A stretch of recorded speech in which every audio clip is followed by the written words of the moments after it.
Zimbabwe's national elections will take place on August 23. The country's president announced Wednesday. The vote is expected to be another closely watched affair in a country with a history of violent and disputed elections. The announcement through a government gazette also set October 2 for a presidential runoff vote if required. Opposition parties have already made allegations of violence and intimidation against their supporters in the build-up to the elections. And human rights groups have said President Emmerson Mnangagwa is silencing criticism. The Southern African nation has only had two leaders since it gained independence from white minority rule in 1980. Robert Mugabe led Zimbabwe for 37 years until he was removed and replaced by Mnangagwa in a coup in 2017. Mnangagwa had served as a vice president under Mugabe. The last general election was held in 2018. Nearly a year after the coup, once a close ally of Mugabe, Mnangagwa, 80, has tried to present himself as a reformer, despite accusations that he's even more repressive than the man he helped remove from power. Mnangagwa is expected to face a strong challenge from Nelson Chamisa, the 45-year-old leader of the main opposition party, Citizens Coalition for Change. Chamisa narrowly lost to Mnangagwa in 2018, with the Constitutional Court dismissing his claims of election rigging. Apart from the presidency, the election will also decide the composition of the 300-seat parliament and close to 2,000 local council positions. Mnangagwa's ZANU-PF ruling party and the government have denied allegations of violence and intimidation by ruling party activists and security forces, but rights groups have accused Mnangagwa's government of intimidation and of suppressing any criticism and opposition amid a currency crisis and a sharp rise in food prices.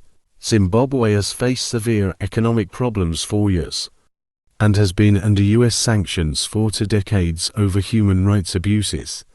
Mugabe died in 2019. Chamisa said this week he's ready for the election, but has made allegations of voting roll irregularities, compounding that.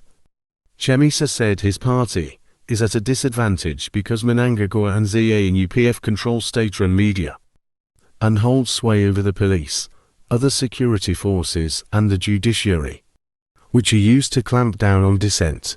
On Wednesday, Fadzai Maha, spokeswoman for the Citizens Coalition for Change, tweeted, "No golf that's popular and knows it's winning behaves like this. They're terrified cause, like all of us, they know that ZANU-PF can never win a free and fair election in Zimbabwe. That's why they're trying to stitch and doctor the voters' roll. But it won't work. People want change." Opposition parties had accused Mnangagwa of delaying announcing a date for the election that must take place before the end of August. Mnangagwa's announcement came a day after Zimbabwe's foreign ministry summoned the United States Deputy Ambassador over a series of tweets the embassy sent calling for a peaceful election. The ministry accused the embassy of election-related social media posts bordering on activism and meddling in Zimbabwe's internal affairs. Deputy Ambassador Elaine French was called to a meeting with Zimbabwe Foreign Affairs Acting Permanent Secretary Rufina Chikova on Tuesday. Following the posts on the U.S. Embassy's official Twitter account, the Zimbabwe Foreign Ministry said it had a particular issue with a May 26 tweet that called for Zimbabweans to register to vote and make sure your voice is heard. Another tweet from the embassy said, "Zimbabwe's constitution grants citizens the right to choose their representatives in legitimate, credible, and peaceful elections." The foreign ministry said the tweet urging people to register to vote was against diplomatic protocols.